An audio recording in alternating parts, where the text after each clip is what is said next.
E aí galera, beleza? Eu sou o Luan do canal Só Corte Cabuloso e nesse vídeo nós vamos ter a explicação de um especialista sobre o real motivo da invasão da Rússia na Ucrânia. Vamos pro vídeo. E aí, cara, a gente tava conversando aqui um pouquinho antes, falando sobre a vida, mas a gente também falou que tá rolando uma parada louca lá na Ucrânia, né, cara? O Putin meio que quer uma parte da Ucrânia pra Rússia, né? É um negócio assim. O cara tá nessa, né? Tá nessa. Tá O cara brincando não de abandona, ele Wars. não larga esse osso, né? Eu acho que o que a gente está vendo agora é o novo normal, porque ao longo dos últimos 30 anos a gente se acostumou com a liderança americana e a ausência de conflito entre grandes potências. Não havia uma outra potência. Então esse tipo de conflito agora ele tem uma outra qualidade do que a invasão americana no Iraque ou vamos dizer outros conflitos que tivemos nos anos 90, 2000, porque agora tem o risco de haver um confronto entre duas grandes potências com armas nucleares, a Rússia de um lado e os Estados Unidos do outro. Cara, eu não sabia que tava tão tenso assim.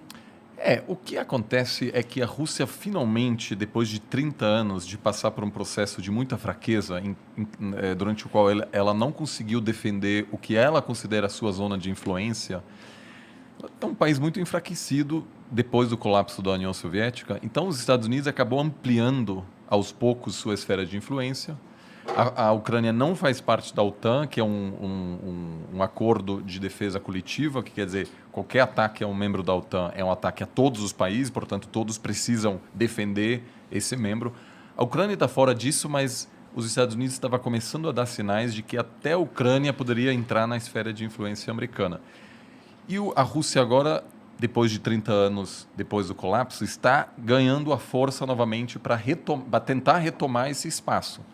A China também está de olho nisso e claramente, se os Estados Unidos permitir que a Rússia novamente aumentar sua esfera de influência, claramente vai tomar isso como um sinal de que ela também pode aos poucos estabelecer essa zona que qualquer grande potência quer.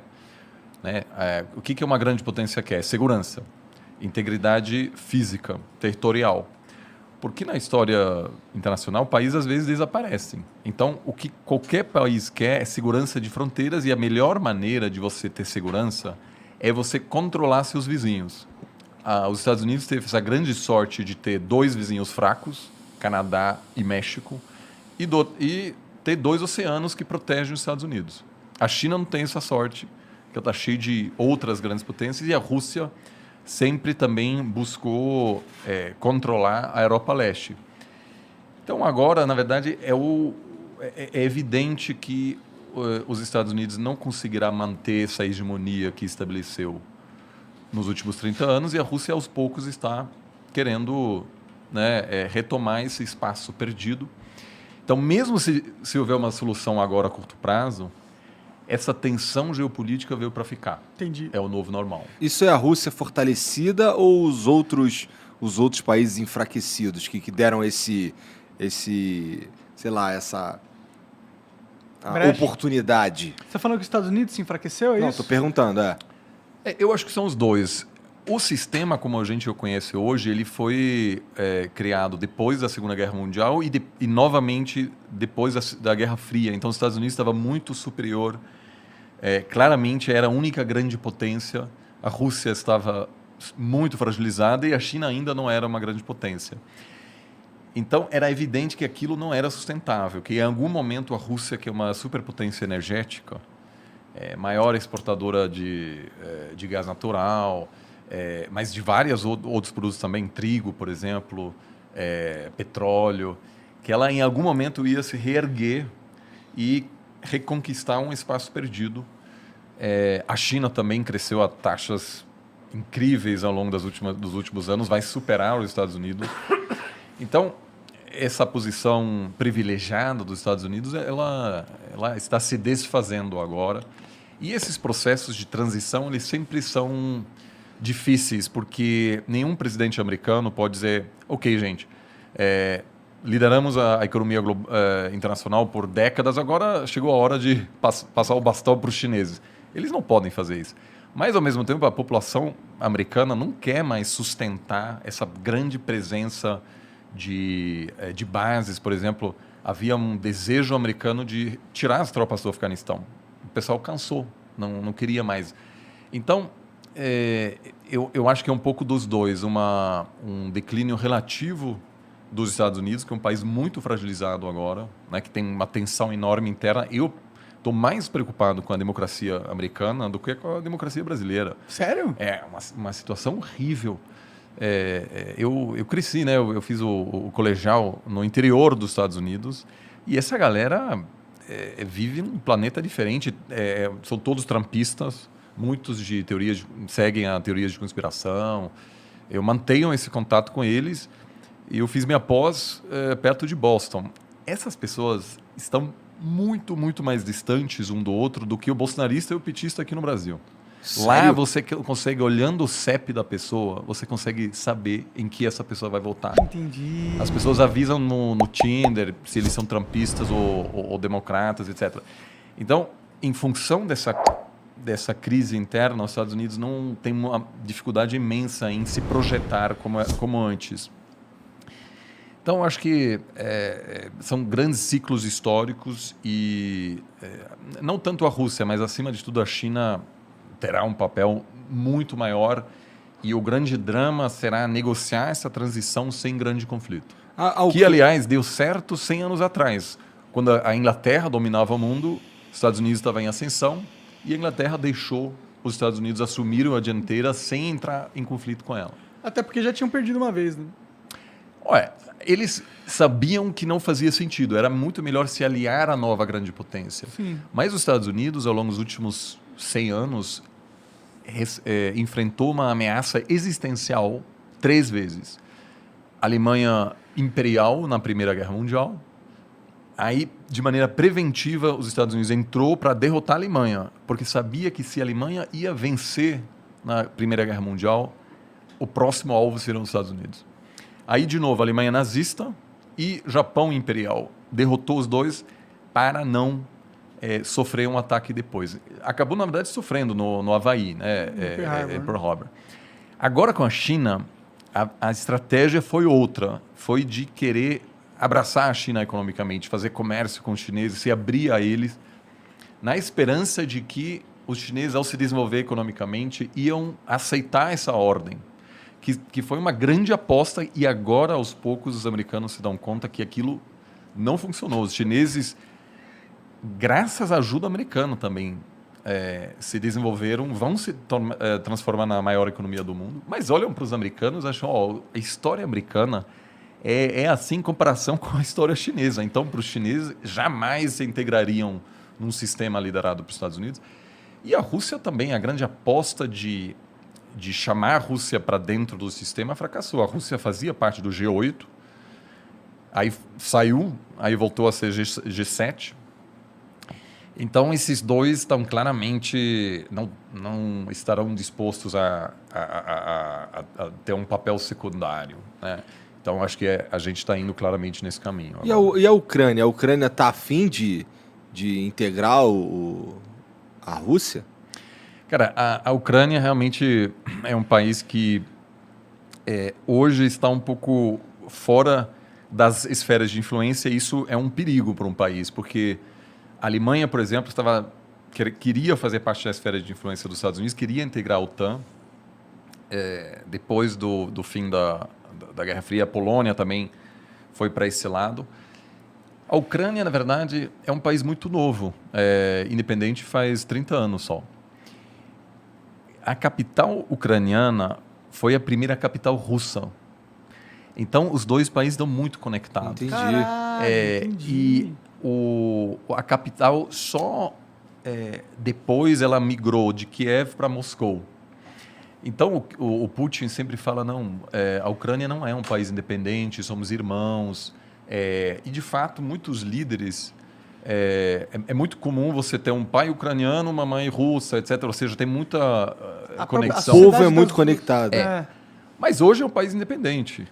E tem muito ucraniano que prefere não ser dominado pela Rússia. O país, na verdade, está dividido no meio e a parte ao leste tem uma forte presença de pessoas que falam russo em casa, que tem até uma certa simpatia com a Rússia, e do outro é uma população que prefere estar mais próxima à Europa. E nas eleições você vê claramente que essa divisão existe, e ao longo dos últimos anos sempre teve um pouco um presidente pró-russo e, às vezes, um presidente pró-Europa, pró-Estados Unidos, e, obviamente, as duas potências, por meio de financiamento de campanha, assessoria política, envio de armamentos, etc., busca influenciar esse país que está um pouco exposto nesse momento. Entendi.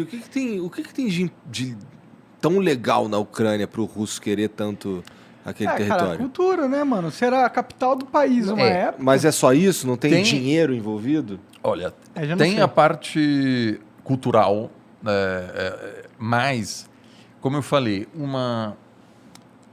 a Rússia quer ser uma grande potência. E ela é, na verdade. E o colapso da União Soviética foi um grande trauma. Agora, tem duas formas de lidar com trauma. A Alemanha também queria ser uma grande potência, colapsou, foi ocupado por outras potências em 1945. Né? Todos os alemães sabem dessas imagens dos russos e americanos chegando em Berlim, na capital. Poucos anos depois do Hitler prometer controlar toda a Europa. E a Alemanha contentou-se com um outro papel. Hoje a Alemanha é uma potência pacifista. O exército da Alemanha é muito pequeno. Quando a Alemanha foi chamada para participar da guerra no Afeganistão, eles toparam, mas depois se deram conta que não havia avião de transporte para levar as tropas para o Afeganistão. Ou seja, não tem umas forças armadas sérias. Nenhum general dá pitaco na política alemã. Ninguém quer saber. E a Alemanha gostaria de deixar os assuntos mais tensos militares para outros países. Então, eles não querem mandar... Então, houve aí uma mudança que a população alemã aceitou que o plano de dominação mundial fracassou, ainda bem, e também porque não tinha outra escolha, estava ocupado. Aceitou que a partir de agora a Alemanha seria talvez uma potência econômica, mas jamais uma potência militar. A Rússia também passou por um processo de colapso, de muita humilhação. Era uma grande potência e o Gorbachev, que iniciou o processo de abertura, depois basicamente decretou o fim da União Soviética, é visto como um cara que, enfim, deixou um legado terrível, né? Porque o experimento democrático na Rússia fracassou. O início dos anos 90 na Rússia foi um caos total, um caos horrível. Tem um amigo russo mais velho que esteve na Venezuela recentemente, que atualmente é um país meio anárquico também. Ele falou, olha, esse aqui é igual Moscou em 93. Muita grana, zero polícia na rua, não tem regra. Havia muita máfia, era perigoso mesmo, havia assassinato de empresário, jornalista, era um caos de político. E aí veio o Putin e falou, gente, vamos reerguer essa nação. Porque o sucessor do Gorbachev era o Yeltsin, que era um alcoólatra, que inclusive tem um momento chave quando ele encontra o Clinton e tem uma conferência de imprensa e o Yeltsin tá bêbado naquele momento e faz piada, etc. E assim, o Clinton ri na cara dele. E para os russos é horrível, cara. Era uma grande potência nuclear, muito respeitada, temida no mundo, e aí havia um palhaço lá que está entregando toda a Europa Leste para os americanos. Aí o Putin vem e diz, chega com isso, vamos nos reconstruir. E apesar do russo médio ser... Desculpa a minha ignorância, mas como é que o Yeltsin sai e entra o Putin? O Yeltsin, na verdade, escolhe o Putin como sucessor e o Putin inicialmente ganha a eleição nos anos 90 e assume o poder em 99. E aí, aos poucos, ele encerra o experimento democrático na Rússia. Hoje não tem uma oposição séria, várias lideranças da oposição foram assassinadas, alguns super perto do parlamento. Mas o Putin, eu até diria hoje, numa eleição livre, talvez até ganharia, porque... Ele é popular lá. Trouxe ele o é popular. respeito. Uma das primeiras coisas que ele fez é adotar novamente o hino da União Soviética, né? Ou seja, uma pessoa que diz, olha, a Rússia merece ser uma grande potência e, portanto, a gente precisa de segurança nas nossas fronteiras. Então, quando você pergunta por que a Rússia não quer que a Ucrânia faça parte da zona de influência dos Estados Unidos, é porque se um dia a Ucrânia fizer parte da OTAN, isso quer dizer que os Estados Unidos podem colocar mísseis, por exemplo, na Ucrânia, que chegam em Moscou em uma questão de minutos. Nos anos 60, a União Soviética tentou colocar mísseis em Cuba e quase deu a Terceira Guerra Mundial. Por quê? Porque representou um risco existencial à integridade territorial dos Estados Unidos. Inaceitável para uma grande potência. Se você é uma potência pequena, faz parte. Né? Se você sei lá, a Finlândia ou aí você está muito perto da Rússia, é uma situação desconfortável, mas não tem o que fazer, basicamente. A Rússia, por outro lado, considera essa presença, essa fronteira com a OTAN inaceitável. Ela quer sua própria zona de influência. Então, isso eu não acho que a maioria da população russa hoje quer um confronto com a Ucrânia, mas claramente acha que o comportamento dos Estados Unidos, né, de tratar a Rússia como um país menor. Eu lembro que em 2012, na campanha presidencial, houve um debate entre o Romney e Obama, né, que Obama ganhou em 2012. E num debate assim, o Romney uma vez falou: a Rússia é um grande inimigo. E todo mundo riu dele e falou: a Rússia, sério? A Rússia é uma pequena potência, a Rússia já era. E aquilo repercutiu muito na Rússia. Falando, olha, eles estão rindo da gente. Então, vamos aos poucos retomar. Agora, hoje, a Rússia acumulou tanta reserva internacional agora por exportar gás, que ela chegou num ponto em que ela não depende mais tanto, ela não sofreria mais tanto se houver sanções severas dos Estados Unidos De da Europa. embargo. Porque ela vende muito gás para a Tem China. caixa, tem dinheiro em algum 600 lugar. bilhões. Então, sanções seriam muito ruins para a Rússia, mas não quebraria o banco. Ele usaria esse fundo de 600 bilhões para E aí, então, o fato disso acontecer agora não é coincidência. Agora, a Ucrânia tem uma base industrial importante. Os russos jamais pensaram, os soviéticos, de que a Ucrânia seria um país independente. Tinha armas nucleares lá, tinha uma grande indústria que é fundamental para a União Soviética. E tem uma região que produz muito trigo. A Rússia é responsável por 1/3 da exportação de trigo do mundo, então é uma superpotência. E com a mudança climática, cada vez mais terras na Rússia podem ser utilizadas para a agricultura, que antigamente que interessante, era congelado permanentemente. E agora, com essa mudança, a Rússia vai se tornar um grande exportador de grãos. Agrícola, né? Porque a foda, Sibéria, cara. tudo isso está aos poucos. A gente se fode com isso, porque vai ficar mais quente, aqui talvez vai ter lugares onde não vai... O Brasil pode ser um dos grandes perdedores, porque o padrão de chuvas já muda, né? E toda a produção agrícola brasileira precisa das chuvas da Amazônia. Então, se você tem um colapso lá, afeta a economia brasileira. A Rússia é um dos ganhadores, junto com o Canadá, que o Canadá também consegue produzir mais. Pode crer. Então, eu acho que sim, tem vantagens econômicas, mas acima de tudo é uma questão de segurança, que a Rússia não quer ter os militares, vamos dizer, de um outro bloco tão perto da fronteira. Que é tipo Wars mesmo, né, que eles estão jogando, né? Se ele não quer a fichinha ali. Porque onde está a maioria da população russa? Está perto da Europa. Então, se você vai para... aliás, é incrível, se um dia vocês tiverem tempo, visitar a Sibéria, que, sobretudo no verão, é muito interessante. Você pode... A Sibéria vai... Aí, até do outro lado, a Rússia faz quase fronteira com o Alasca, né? Só que lá, ninguém mora lá. Na verdade, tem até um problema de migração chinesa, porque a China expande muito e, aos poucos, está comprando terras desse outro lado.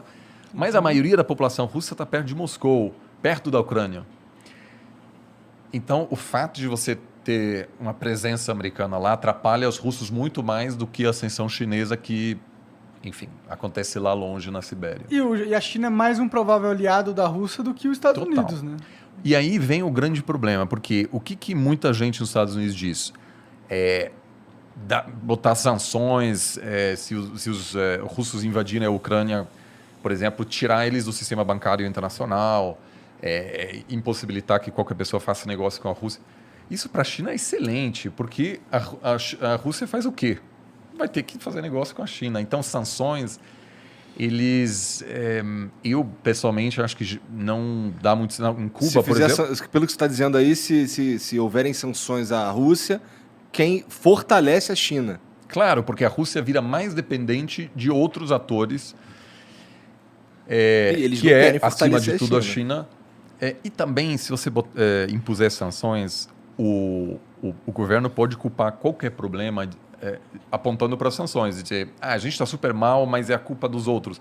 É um pouco o que acontece em Cuba, Venezuela, Irã, todos são países onde você tem um fortíssimo nacionalismo, porque o governo pode dizer, a gente está numa grande batalha, e quem realmente sempre sofre mais com sanções são os mais pobres, porque sempre tem um jeito de conseguir os produtos. Eu, alguns anos atrás, fui para a Coreia do Norte. Sanções, não dá para comprar nada a princípio. Aí, jantar com o governo, etc. Heineken, tudo. Por quê? Porque o cara chega, sei lá, dá um jeito, entendeu? Tinha tudo. Então, a elite política não sofre com sanções, porque sempre conhece alguém que conhece alguém tal, que traz...